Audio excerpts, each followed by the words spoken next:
Hey Panda Nation, you are listening to the Inverted Gear podcast with your hosts Nelson and Hillary. Join us every week as we take you behind the scenes into our brand, discuss upcoming projects, and conversate beyond the mat with the interesting people we've met along the way.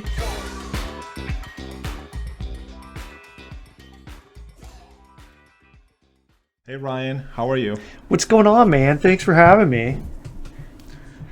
You're coming to us from Osaka, so it's actually, 9 a.m. over there? 11 a.m. actually. 11 a.m. So Okay. I'm actually awake and ready to go. I actually get up pretty early, so it's not bad. But yeah. That is very cool. So I've been following your content for a long time. Thank Gold you. medal bodies. Thank you. I remember I bought the parallettes course. Oh, years ago. Wow. I think P1, so that was 2011? Dude, that was a while ago. That's right. Thank you so much. That's really cool to hear. Yeah. So it's been really cool to watch all the content you put out over the years, and then recently you've been putting out a ton of jiu-jitsu / judo / martial arts content. So it's been really cool. Thank you, man. Yeah, and I said earlier, but I want to congratulate you again on opening up your new gym. It's exciting. One of these days, I hope to go and learn from you. That would be really cool. Oh, likewise. Osaka is one of my favorite cities in the world, especially for a foodie that loves street food. It's like heaven. Yeah, man. I dream about Dotonbori. Oh, yes. Awesome. Yes.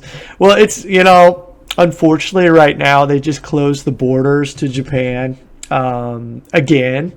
So no one can visit, but hopefully starting in January, things will open back up for people to come and travel. You can come and we'll go hang out there, eat all the food. So, yeah. All the food. Very cool. So from reading your bio over the years, I know you were a pretty high-level gymnast. Yes. Can you talk about that a little bit? And then there was a martial arts injury? Yes, that's right. So growing up, I started at a really, really young age in gymnastics. And I, competed in gymnastics until I was 18 years old. I was really lucky to be able to travel and just visit a lot of places. And I had a great coach who played a huge impact on not just my gymnastics career, but literally everything I do. It's kind of thanks to him. And during that time, though, I really got into martial arts, and which probably not the best thing because I didn't actually study as much as maybe I should have in school, but I would go to gymnastics practice, and then after that immediately go to my martial arts practice. And so I was doing gymnastics pretty much every day. If we didn't have a gymnastics meet competition, then I had Sundays off.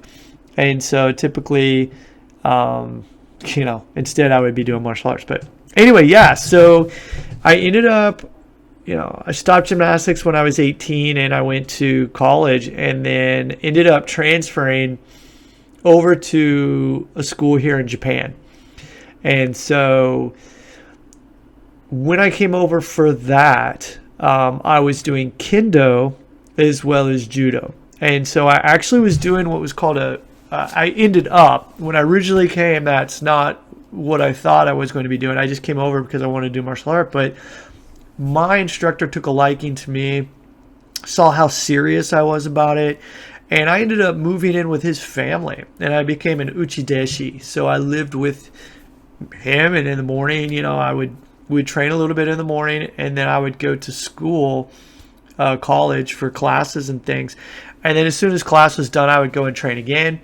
And then in the evenings, basically, in Japan, you just basically go drink. And that was what it was. So the big joke was that my instructor, even though he was a 7th degree black belt, he was like a 12th degree black belt in drinking. And so that's just kind of how it is over here in Japan. But yeah, man. So I went to school over here. I graduated from college, and then I moved to Osaka. So I went to school up northern part of Japan, and then I graduated. I moved down here to Osaka, and I ended up working at a shrine. And so there's a shrine here in Osaka called Sumiyoshi Taishi.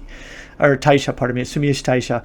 And within the shrine, they've got a martial arts complex. And I ended up working at that martial arts complex for 8 years.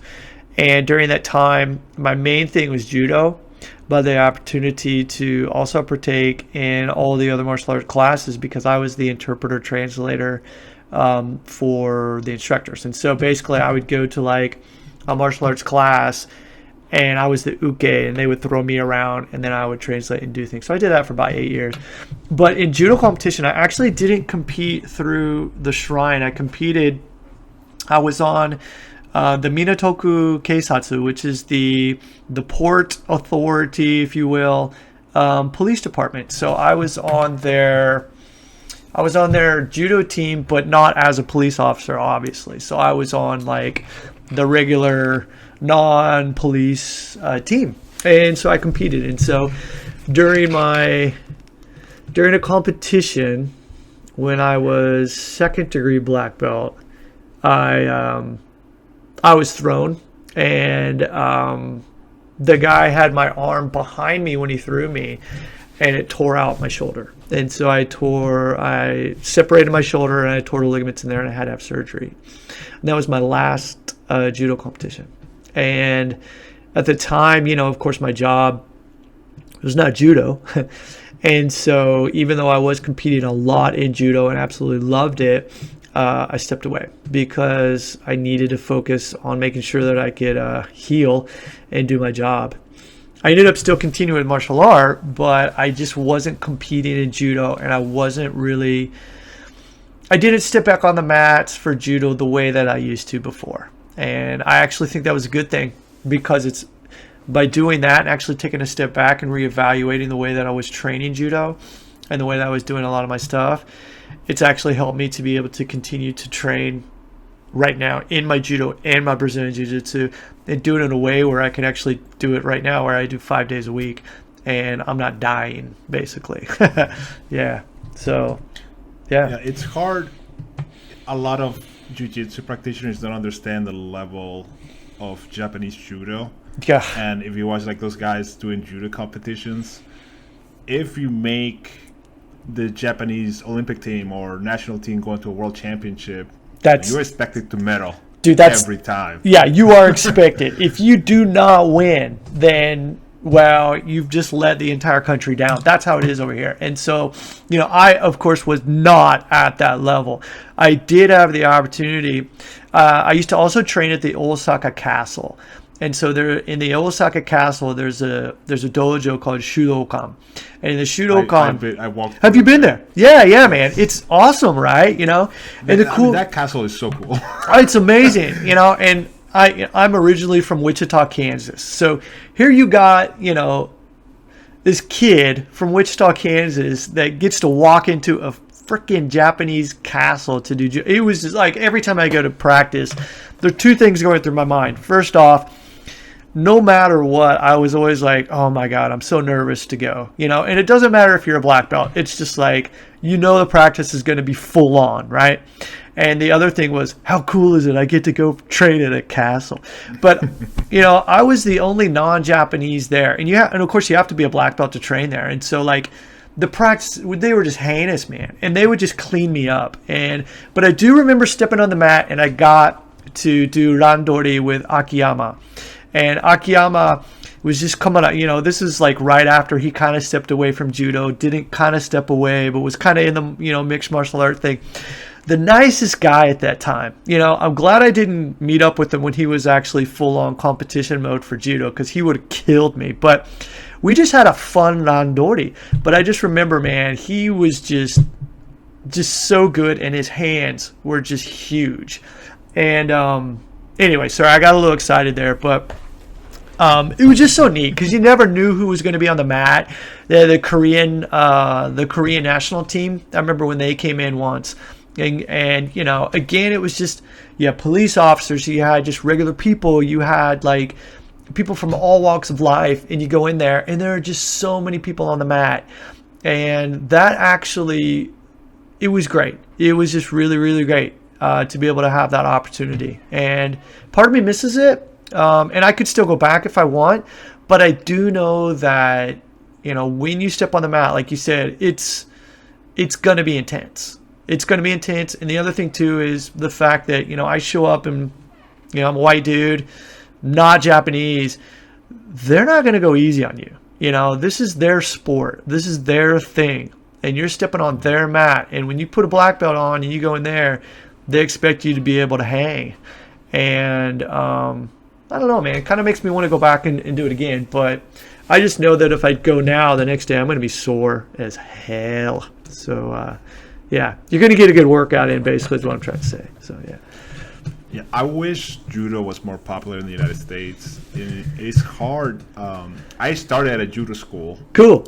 My Jiu-Jitsu journey started there, and the coach was actually Japanese, and he actually coached the U.S. Olympic team 88 and 92. Wow. And the team, there was a bunch of older guys that were in the Olympic team in the 80s. So I came in as this 20-year-old that wrestled for a few years and thought he shit didn't stink, and then, these 40-year-old dudes with a beer belly just threw me all over them.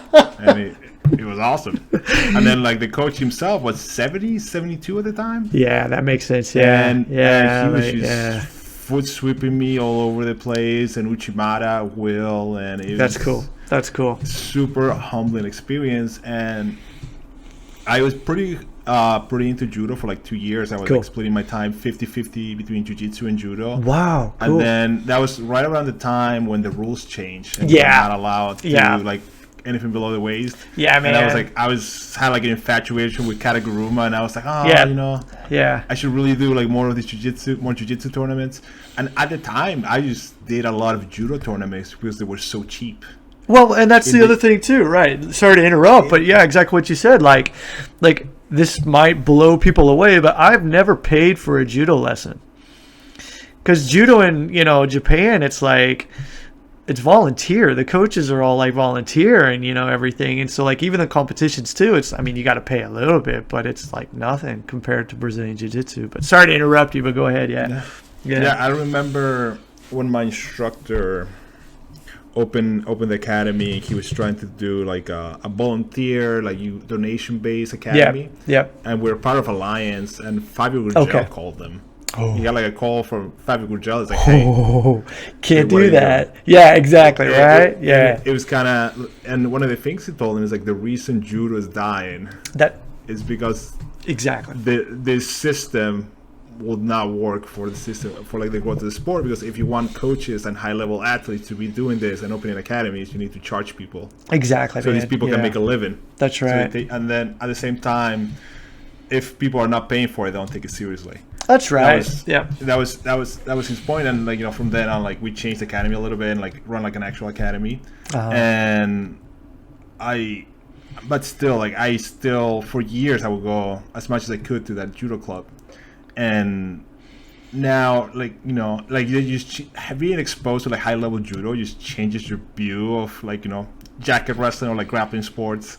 So every time you see Jiu-Jitsu guys teaching takedown, you kind of look at them dude, I'm right there with that's I don't consider myself great at Judo or anything, but there are times where I'll go somewhere and somebody's like, yeah, let me show you some takedowns, and I'm just kind of or grip fighting, man. I tell you what, that's huge, and it's pretty wild when I'll go visit a place here in Japan for Brazilian Jiu-Jitsu, and right away when you pair up with somebody, this is a former judoka. This guy's got some Judo experience because it's the gripping, and I love it because it's kind of you look at each other and kind of and then you can have a lot of fun, and so that's something that so I've got a little group over here. So I'm involved with two groups. My main group, where I've got all my ranks in Brazilian Jiu-Jitsu, is called Akatsuki. Now that's actually, I love it. It's called a circle, is what it's called here in Japan. So it's not an official dojo or anything. It's just a group of guys and women getting together in order to train their Brazilian Jiu-Jitsu. And so it's been around for 22 years now. And so my instructors, they're both black belts.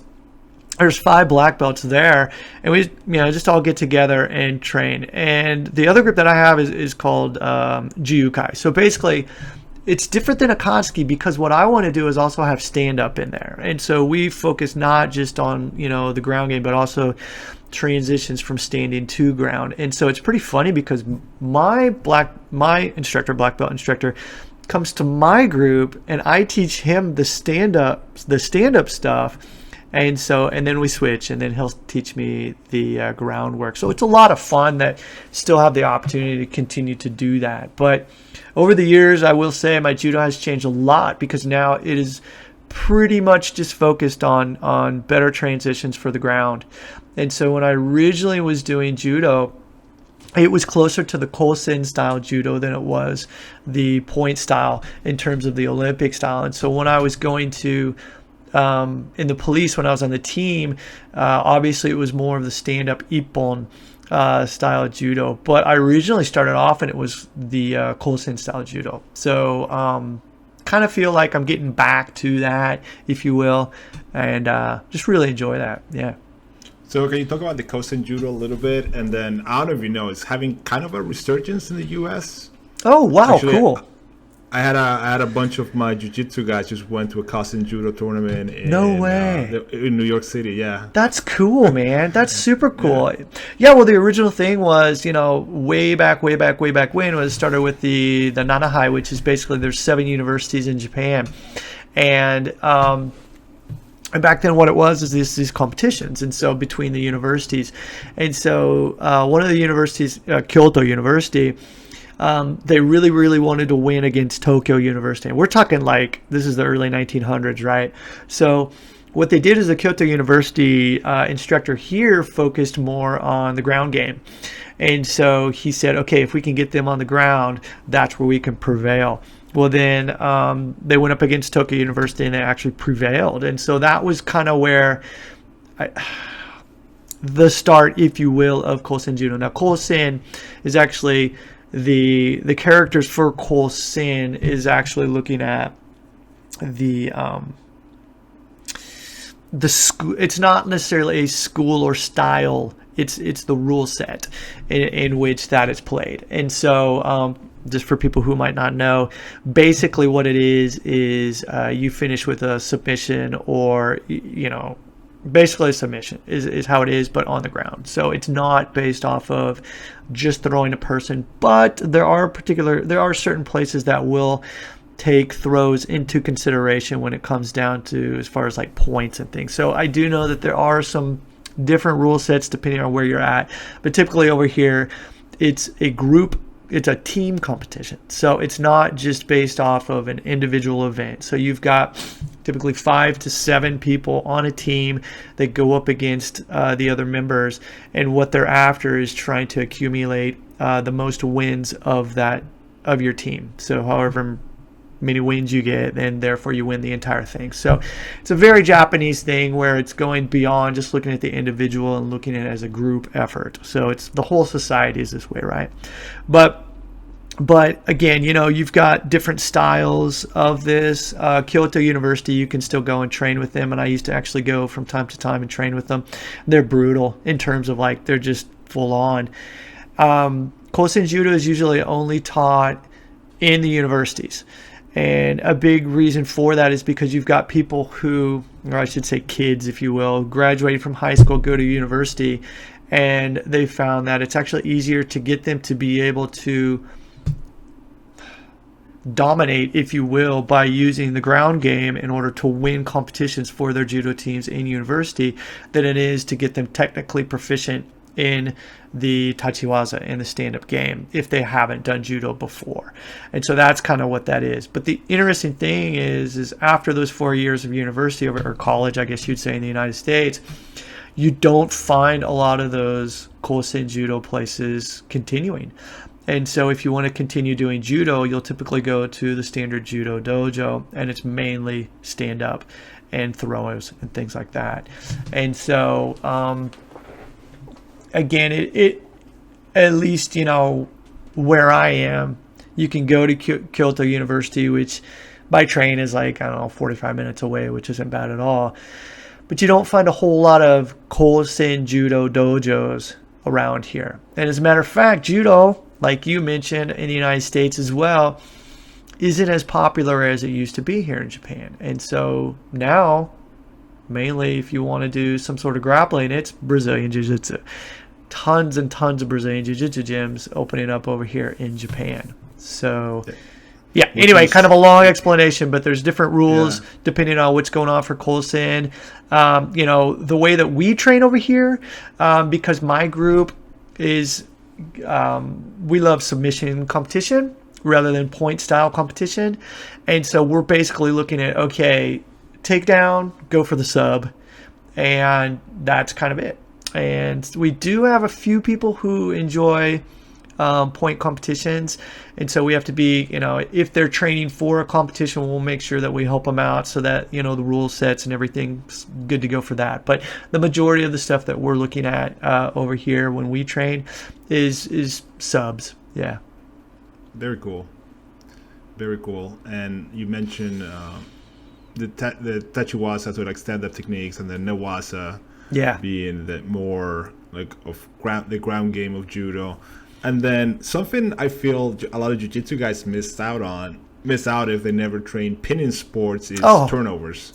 Turnovers, there you go. Exactly. Yeah, exactly. Because a lot of jiu-jitsu guys, there's something I will explain when I teach attacking the turtle is like you can either defend your neck and be like in this really tight position and pull your hands to your neck, or you have to like be wide so you don't like a wrestler over. Exactly. Yeah, so like creating the dynamics of pinning sports when you're trying to stop the other person from turning you over, like creates a dilemma of like, okay, do I give up the pin or do I give up my neck? And exactly. That's why you see like so many cool chokes and like clock chokes and like reverse triangles and like all this stuff in judo. And this is the thing. Yeah, you bring up a great point. And the thing is like I mentioned earlier, there might be former or still judo players that are also in Brazilian Jiu-Jitsu over here in Japan. It's just a common thing, And so depending on who you're rolling with, you might have a guy go into turtle, and I think it's great. And the thing is they can be pretty proficient at that position. So just because, they're on their back doesn't mean that you can take their back, which actually I think is cool because it makes me and, all of us better at attacking the back. And so, again, like you said, a person could sprawl. And although wrestling is very popular in Japan in terms of, I wouldn't say popular in terms of a lot of people doing it. They're just really strong. The women's team especially is extremely strong in wrestling. You don't find a lot of wrestlers like you would in the United States transitioning into Brazilian Jiu-Jitsu. It's mainly those judoka. So you do find a lot of people who will go into turtle and then immediately either turn out or try and go back to guard or something like that. So it's not just one of those things where you have a judo guy who's just pulling turtle just because they're looking for the mate so they can start to stand up again. They get it. This is Brazilian Jiu-Jitsu, and they're just getting into turtle to escape a position in order to get back into guard, and that makes it a lot of fun to play. Yeah. Another, I came up training with a lot of guys at cross train, and I like to tell people is you haven't experienced kesegatame until somebody that spent years doing judo puts you there. It's a completely different experience. Yeah, man. It's I do find it interesting when people say, I have heard guys say pins don't play a place in Brazilian Jiu-Jitsu. And to that, I'm kind of like you said, if you haven't had somebody really put you in kesegatame and take your breath away in that position and set you up for things, whether it be, for example, an arm bar from there, whether it be like a paper cutter, whether it be like something where, you think you got it handled, it can be tough. And so typically, though, the guys that say that aren't really high-level BJJ guys. So, yeah. Yeah. Well, the other thing, too, is when you have wrestlers or judo guys that refuse to play guard and will just stand up if you sweep them. Yeah. Then suddenly your interest on pinning and holding people down, or when guys are transitioning into MMA and realize, oh shit, what if the guy on the bottom doesn't want to be on the bottom? Yep, exactly. We play a game over here. We love games. And so, like, my instructor, oh man, we're really lucky with our little circle that we have because there's so many different styles. And so the black belts, the 5 black belts that we have, their styles are all completely different. So like my main instructor, he's just like Mr. Barambolo and just like all over the place. He's a little dude. Then you've got the one of my other instructors who's like the kind of judo guy. So it's pressure passing and just really top heavy and things like that. But it is interesting to see that the likes of certain people and the fact that you can train with other people. And if you do have somebody who stands up, you know, you got to know what to do. So we play a lot of games. So we drill a lot and then we play a lot of these games. And so one game that we play is where you just have to get the guys back on the ground. That's it.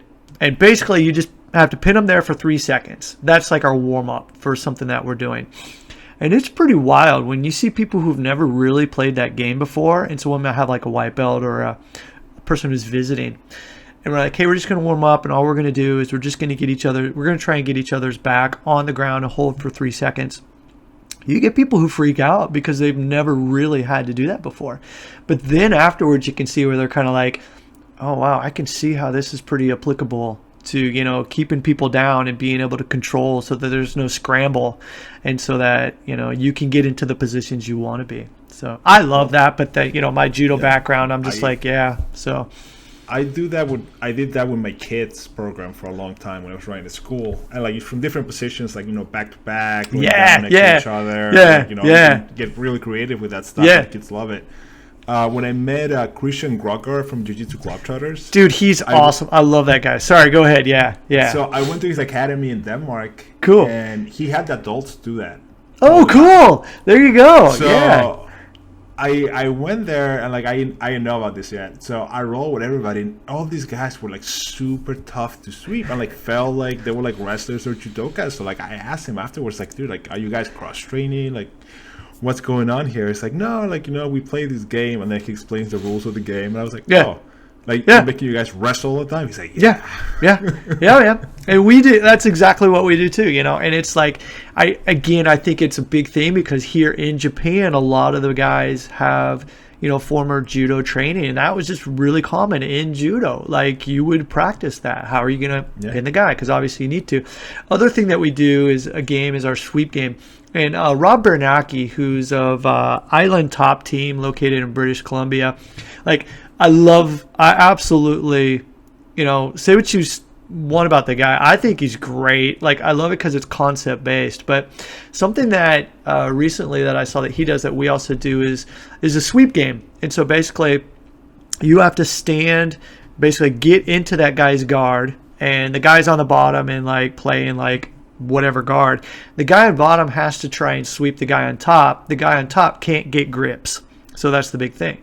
And you get really good at like balance and not being able to get swept, but the guy on bottom also gets really good on trying to figure out how to sweep people. So like we play a lot of those games because you can do it in a safe manner and you can do it at all levels. So everybody can be at different levels and be playing something different while you're doing it. And it's just a lot of fun. And because we do have a lot of people, although not recently due to COVID, but we have a lot of people that just do drop-ins and come in to visit.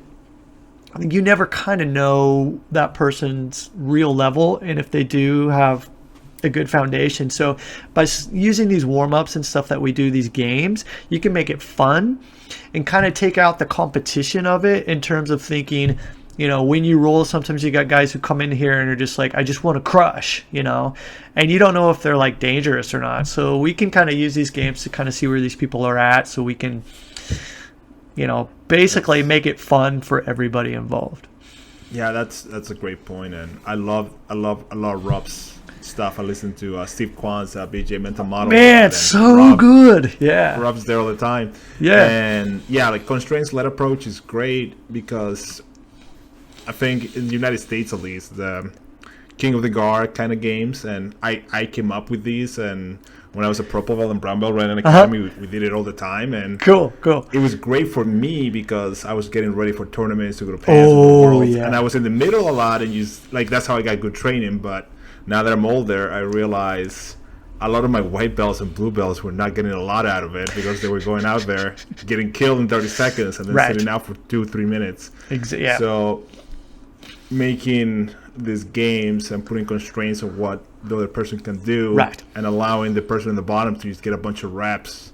It is something we're really trying to implement at the school we just opened. Dude, that's so cool. And speaking of Rob, I mean, I absolutely love what he does, because what does he call it? He calls it "fuck your jiu-jitsu," right? So fuck your jiu-jitsu, from Ryan Hall, that, and it's just like, it just makes sense. And again, looking at concepts and allowing any belt to be able to train in a way with other belts where both parties are benefiting. I'm just like, hey, that's awesome, man. So it reminds me of judo, mutual benefit. And so I don't know, that's just a big thing with me is I'm 49 years old right now. I know I'm not going to be winning any world championships or, whatever. Right now, I'm just like longevity. I'm like, I want to be able to get on the mats and, roll with different people and enjoy it without getting injured for as long as possible. And so, recently when we kind of started this Jiu-Kai thing that we have, that was really what it was. It was just like, how can we get different people involved with this where there's going to be ego, we know that, but not to the point where you think you should be winning all the time. It's mainly like, how can we all be getting better without getting injured, and actually just like enjoying the process. And so it's kind of fun. So we'll see where it goes, but yeah. Super cool. And let's talk about longevity a little bit. And that is something I did not pay attention to until like about 5-6 years ago. When I started getting close into 30, I was like, oh my God, why am I always injured? Right. Or why am I now starting to get sore all the time, right? Why am I not recovering like I used to? Yeah, man. Well, that was huge with me. And so this was a thing, to come back to G&B, to be honest, where when we first started out, so it's 11 years now, and so I was coming off of my shoulder injury, and I was like, I can't keep training this way. So when I had that, I was 32 years old. And so it's kind of like, this isn't cool. I was like, I want to keep going, but I can't keep going the way I'm doing it. And my background in fitness and everything was, all right, the same with fitness. And so what I was thinking was, what can I do in a way that I'm familiar with, that I know worked for me in the past, is going to allow me to continue to doing that. And so I actually went back to my gymnastics training and started implementing some of that. And so that's really where G&B kind of started in terms of, hey, let's do the rings, we'll show the parallettes. And now, of course, we've evolved to the point where a lot of the ground-based stuff, looking at not, okay, let's do it exactly this way, and this is the only way, but looking at, okay, what do you need? Do you need to work more on strength? Do you need to work more on flexibility? Do you need to work more on control? And okay, here's how you assess what you need. Then we address the issue that you have, and then we apply the necessary protocol to help you to be able to do what you want. And so, that's really where we're at now, is a method rather than just looking at individual exercises that people think that they might want. And so, for example, it doesn't matter if you're using the rings, it doesn't matter if you're using P-bars or anything like that. It's how are you doing it? And what do you need? What's your goal? Why are you doing it? So, and of course with me, go ahead. Sorry, what? It's when you run into jiu-jitsu guys don't have a strength conditioning background and always ask, hey, can you write me a workout? And it's like, man, it depends. Or what workout are you doing? Can you tell me so I can do the same thing? And the answer is it's hard to explain to them if they don't understand that we're not at the same place. And also, or when you meet strangers on the internet, is I don't know if you're a marathon runner or a power lifter. That's right, dude. That's what it is. Well, this is the reason, okay, so coming back to I started this new little channel on Instagram, whatever. Okay. That's just for me. That's just for fun. And like, I'm not looking at like selling programs, nothing. Okay. I got GMB. I'm happy. I'm good. Okay. Like, the thing with that Jiu-Kai that I want to do is I want to help people to move better so that they can access their techniques for Brazilian Jiu-Jitsu. And sometimes my personal opinion is that a person doesn't need more strength. Sometimes they just need to be able to know how to move a little better so that they're not put in a position, or I should say when they're put in a position that they're uncomfortable with, they don't get injured. And so sometimes just using strength, and I mean, you know this as a coach, like when a person is always relying on their strength or always relying on their flexibility, what happens when they get older and realize that the way that they were able to do their Brazilian Jiu-Jitsu was simply because they were muscling a person or using their flexibility to get out of position instead of learning how to use those techniques properly to move better and put themselves in a position where they can do it forever. And so that's kind of like my thinking is, I'm not trying to teach people how to do Brazilian Jiu-Jitsu. I can't do that. I can help a person to be able to move a little better and get more comfortable with their body so that they know that what they need. And, you know, what I'm just trying to do right now is look at like, what are some foundational positions that not just in Brazilian Jiu-Jitsu, but like in our lives that we need, and being better at these particular positions and improving your strength in that position, improving your flexibility, improving your control in that position will therefore carry over to your Brazilian Jiu-Jitsu and help you. So an example was yesterday I posted about looking at just like simply the guard. And it's like, okay, we know that for guard, you got to have, you know, the connection between your elbow and your knees because, you know, to pass your guard, a person has to get in between, you know, your hips and your armpits. And so can you pull your knees in close to your chest?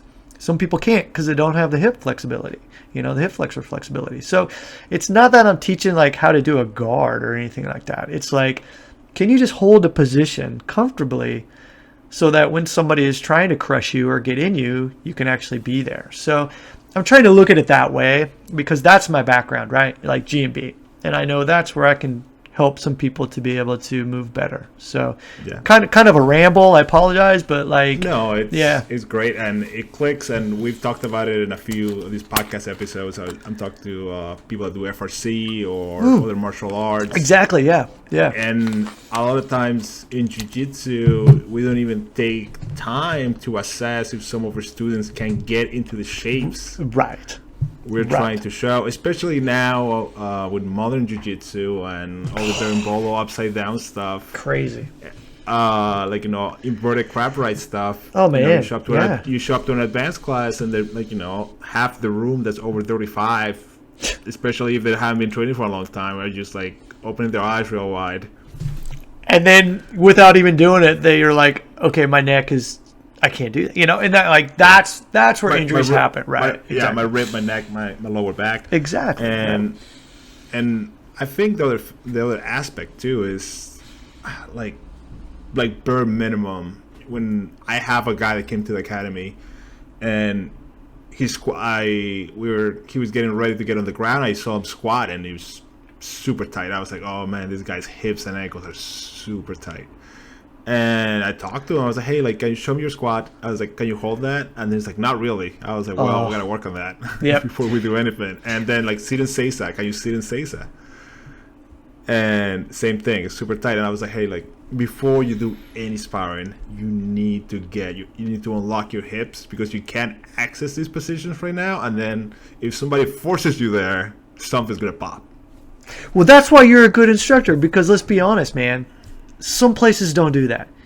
And you get people who come onto the mat and just you can see how they're walking. And you're like, this is not going to be pretty. You know, like, you know, just simply taking time to explain to that guy. I mean, man, you saved him a lot of like bad experiences basically. But I mean, reconstruction is not cheap. Oh, exactly. Right. You know, and that's, I guess, just what I'm getting at is like, you know, I've had a great experience in my life, being able to like have gymnastics and have martial art. And, you know, I think I move pretty well, you know, and like, I just want to try and help other people, especially who are coming into Brazilian Jiu-Jitsu at a later stage in their life, you know, 30s or whatnot. I'm not talking about the people who are already like 20 years old and who can berimbolo and like have that flexibility. I'm talking about the kind of people where this is just a hobby. They might be showing up like 2 to 3 times a week and that's it. And just want to help them to be able to move better so that when they get on the mat, they're able to enjoy it. And I think that's the big thing, because so many people quit. You know, you get your blue belt and you never see them again. There's different reasons for that, of course, but it's like how can I help people to be like, you know what, I got this. I'm good. And I can get on the mat and understand that I might not be the best. I might not be able to like do all the techniques, but at least I'm not going to break my shit. And that's really what we're after. And that's kind of GMB, to be honest, is really where it's at. Is we just want to help people to be able to move better in their life, period. It doesn't matter if you just want to play with your kids. You know, it doesn't matter like if you just want to go surfing or whatever. Cool. How can I help you to be able to do more of that? Not more exercise, more of the thing you want to do. That's really what I'm just passionate about. And because I love Judo and Brazilian Jiu-Jitsu, I was like, you know what? I'm going to start sharing videos that are specifically related to, you know, grappling. So anyway. Yeah. It's been awesome content. I've been loving it. Well, thank you so much. Thank you. I'm so glad you took the time to talk to us. Thank you. Yeah. I think, I forget who told me this at first, but gymnastics for kids, and they told me it's like, hey, you know, like the cheat code is if you want your kid to be a good athlete, you sign them up for gymnastics. So or a 3-year-old goes to gymnastics every Saturday now. Yeah, and he loves it, and he speaks like Spanglish. So he's Saturday mornings, like at 6 a.m. he starts because he knows that's the day. He's like, get a foam pit, get a foam pit. Nice. Like, I want foam pit. It's like, yeah, we're going. That's so good, man. That's so good. Foam pit. Yeah, it is. I think if done right too. You know, I mentioned again, like when I was growing up, my instructor Mark Folger, just such a phenomenal coach, and he really helped me to continue that. I think really that's what it was. It was, you know, I got it written on my board. You don't need to be great, just consistent. And for me, I have a thing that I tell all my, you know, all my trainers and everything, like just step on the mat. You just got to be able to step on the mat every day. It doesn't mean that you need to be like the best that day or whatever. You just got to be consistent. And the only way to be consistent is if you can actually continue to step on that mat. And so I got that from my coach, Mark. And that really helped me. And then my judo coach, I remember going to him and I was just like, you know, I'm not feeling it today. I don't know what to do. And he's like, just shut up and step on the mat. and I was like, yes, sir. You know, and so that was just it for me. So that's awesome. That's very cool. For jiu-jitsu guys starting later in their life, what are the top of your head? Yep. I know it's one size does not fit all, but what drills, like we mentioned, being able to squat and sit in sisa. Absolutely, yeah, and that was it. That was exactly what I was going to say. Can you squat, like a full squat? I think that's really important. And if you think about it, it's so many positions. If you want to pass the guard, it doesn't matter if you're standing or you're on your knees. You know, in combat base, you've got to be able to squat. Seiza is the same thing. Again, combat base is a half a Seiza, right? And the thing is, once you're able to get into that deep squat, it doesn't matter how much you can squat as far as like weight on your back. It's how well you can get in and out of that squat from different positions. And I think that if you were to just focus on a squat, getting really good at going into a deep squat and moving around in a squat, I think that's one thing that's really, really going to help a white belt, especially a white belt in Brazilian Jiu-Jitsu. The other thing that I think is really important is knowing actually how to roll on the ground. And so I'm not talking like full Granby or anything like that, but just basically understanding that, okay, this is how I can safely get my hips up off of the ground and roll to the side. or do it the opposite side. And so I actually just shot a video yesterday on the half Granby in terms of guard retention and how important that is in order not just, again, to be able to do the movement, but to understand that if you can get your hips up, then that means that you're hopefully going to be able to use your feet better, which also means that you're not going to get stacked, hopefully, when somebody does something to you. But it also means that you're going to create better spatial awareness. And I think this is something that a lot of people, especially when they're first starting out Brazilian Jiu-Jitsu, is that they don't know what's going on with the rest of their body when they're in motion, because they're not used to being one on their back or on their side. And so just simply being able to roll back, get the hips up and roll side to side, I think is pretty important. It's also going to help with core strength and as well as hip flexors.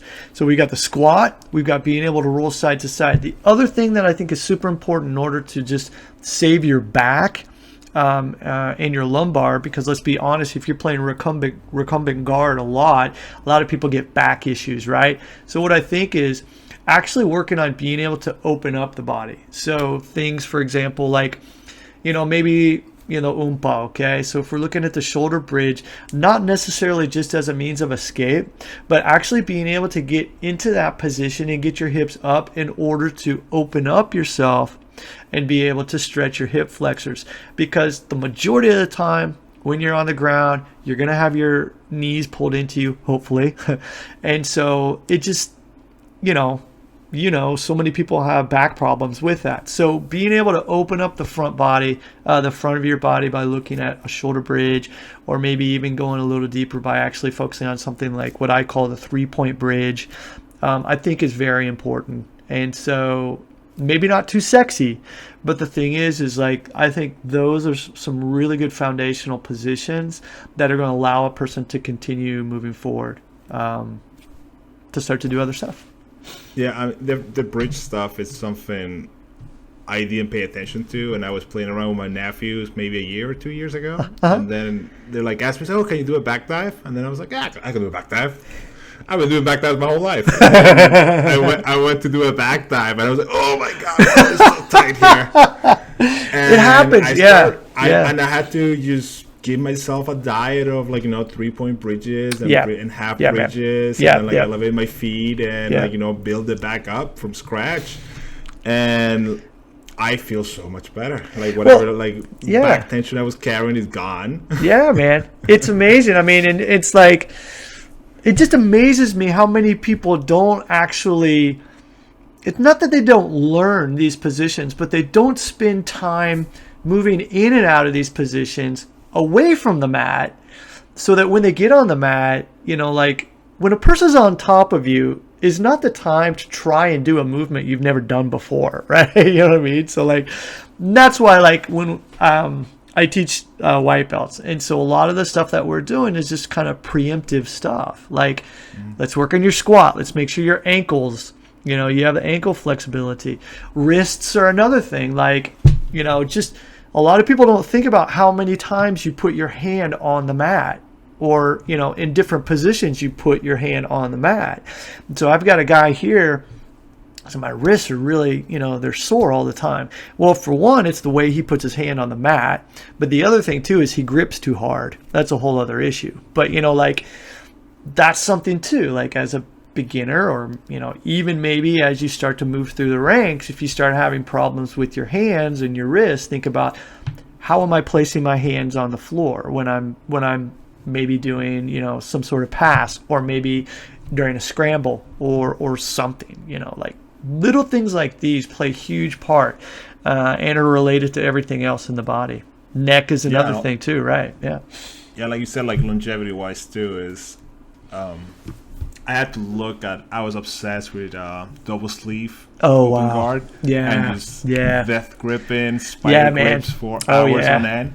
Yeah. And I remember at one point I had to get fingerprints, and somebody had to grab my hand and do the fingerprints. I remember this old lady telling me, "Hey, relax your hand."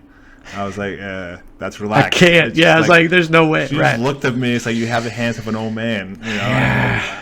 Yeah, man. Spider guard is that? Yeah.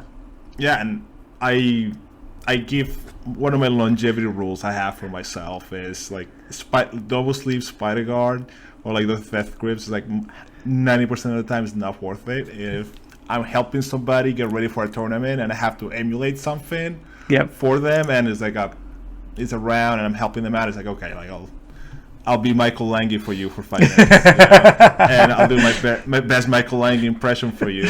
But otherwise, if I'm playing that day in and day out, then I can hold my kids kind of thing. Like it gets to that point.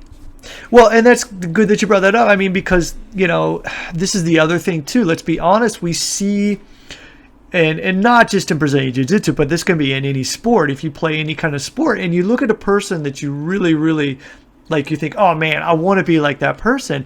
They might play a particular guard and it might not match you and not necessarily your body type. I'm talking about like at that point in your life, right? And so that's huge too, because like, for example, my judo has changed completely as I get older. Completely, There's certain things where I'm just like, I don't want to do that anymore. I'm cool, Inversions. I love inversions. I can get inverted. That's cool. I don't actually like to play inversions too much anymore, to be honest, because I'm just like, you get these young guys who are a lot bigger than me. If they fall, and I'm just like, ugh, thanks for the neck crank, or whatever. So, yeah, just like what you're saying, like, you might be really great at spider guard, but think, is it worth, can you hold your kids? Can you, type or whatever?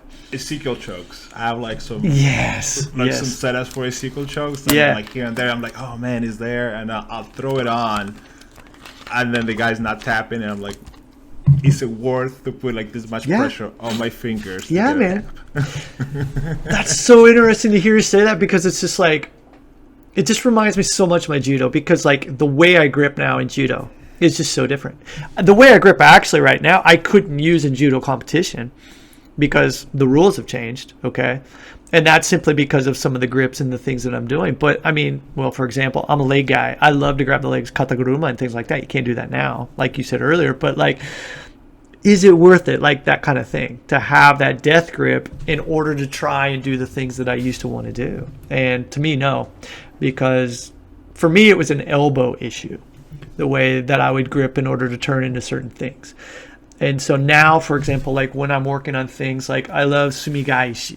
Sumigaishi for me right now is great because you don't really need to have a death grip at all in order to do it. And plus, it's great for groundwork too, Tomoe-nage, Yoko Tomoe-nage, I think is great, depending on how you grip, right? So I don't do a lot of the throws that I used to do before, where it would be I don't even know, because I just haven't done them recently. But I still do uchimata, but my uchimata, though, is not from the front lapel. It's always over the top. It's over the top, grabbing the back for uchimata, because it's a lot easier on the gripping, right? And so you don't have that elbow issue where you have to try and get your arm in there, where it's more like a setup for a seoi nage. If you have your arm over the back, well, for one, you can do uchimata, but it can also turn into sumigaishi. So, I mean, again, there's another whole topic there, but yeah. Yeah, I what I love about sumigaishi is usually that's my go-to when I get out-gripped. Yes. It's like, oh shit, I'm about to get thrown. Yeah, and then you're like, sumigaishi. Yep. If I get it, I get it. If I don't get it, I can try to fight, fish for an armbar. Yep, there you go. That's my groundwork. Yeah. I think that's the thing too. I mean, I will say, as I've gotten older, hopefully I've gotten smarter. I don't know. But I do know that when I do play now, and I say play because, again, I don't compete at all in judo. But when I do meet up with, I met up with my judo buddy a little while ago, put a video of it up on Instagram, it was fun to be able to play with him and do things differently than I had before. And he brought that up too. He's like, dude, where did that come from? Because he was my old training partner. He's my old training partner. I hadn't seen him in 10 years. I saw that video. That was really cool. And it was fun. I mean, it was just like old man judo, but it's just fun. You know what I mean? So yeah. What I tell a lot of my jiu-jitsu friends a lot of times is if you don't have any stand-up at all, it's you're missing out on that. Jiu-jitsu guys love saying, it's oh, jiu-jitsu is an ocean and I'm the shark and all this nonsense. It's but you're missing a lot of There's water. so much out there, right? So much. Like so much when you're standing up. And it's funny because I've done everything. I've done sambo, I've done judo, I've done wrestling. Cool, yeah. So I've cross-trained with everybody. Yeah. And a lot of times I get guys have like a judo background and then they don't want to do no-gi. And then eventually you get them to do no-gi. But then you get them to do like takedown standing and all this. They understand all the grip fighting concepts, but they can't apply them because they just haven't put the reps in. Right. And then they're standing without a jacket. It's like they're barely breathing. and the same thing with like wrestlers. They just want to shoot on you, and then suddenly you like have grips on them. They're like, deer in the headlights. Yep. So. Oh, that's great though. Yeah. I encourage all my friends, and one of the things we want to now that I'm running an academy, I want part of the DNA of the academy is like, hey, like you need to be able to function standing. At the very least, I need you to understand how to grip fight and how to do a few sacrifice throws to get out of trouble. Yes, there you go. I love it. I want to go and yes, that's so cool, man. But I totally agree with you too. Like not having a jacket on and doing no-gi or looking at wrestling and being able to understand how to pummel, even if the jacket is on, like you need to understand underhooks and overhooks. Exactly, right? And this is the thing too, which I found it really interesting, like especially with some of the white belts recently, is that so a lot of the stand-up pummeling, if you will, and the grip fighting stuff, so applicable to the ground as well. And so it really shouldn't matter where you're at. It's all related. It's just context, right? And so it just cracks me up, like you said, like you get guys who are really proficient. My instructor is a great example, just super proficient on the ground, okay? As soon as we stand up, he deer in the headlights, freezes. And I'm like, dude, this is exactly the same as when you're on the ground. We're just standing up. And then he's like, oh, and I'm like, underhook, shoulder clamp, 2-on-1, it's still applicable, so anyway, which is funny because here I am, I'm just a purple belt and here I'm teaching, the thing. It just cracks me up. So anyway, I get all excited. So No, it was an awesome conversation, and I have two little ones, so I'm not sure when's the next time we will go to Japan, even though we did bring one to Japan, and then it was awesome while we were on the trip. And I have this memory, we were staying in Tokyo, and he just woke up at 2 a.m. and there was no putting him back to sleep. Oh yeah, man. So I went to the little vending machine, and I gave him I forget what the coins were, but they were too small for the machine. Yeah. And I have a video of him just feeding the coin into the machine. It will fall through. He'll take it out, put it back in. I did that for an hour, from 2 a.m. to 3 a.m. And then I remember just going back in the hotel room. It was 3 a.m. I look at my wife, look, we're not gonna get any sleep.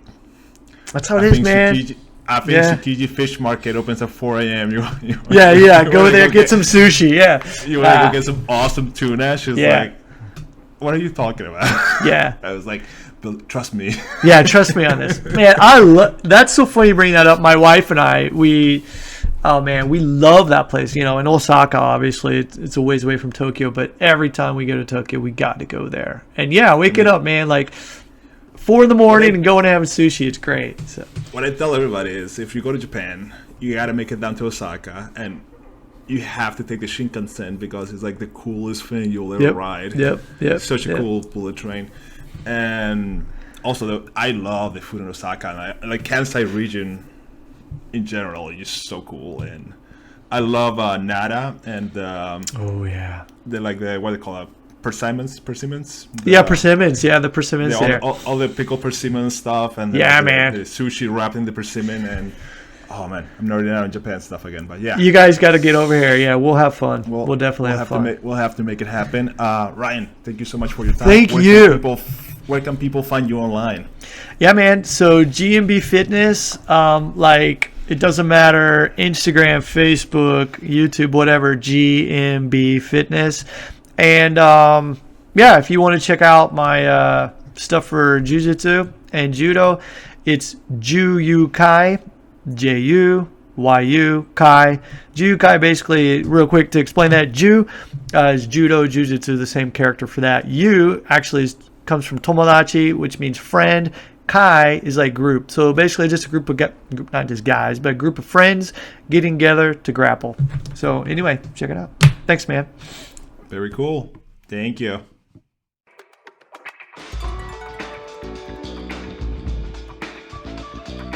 Thank you for listening, Panda Nation. We hope you enjoyed this episode of the Inverted Gear podcast. You can find us at invertedgear.com as well as your favorite podcast app. Don't forget to give us a like, and we'll see you soon.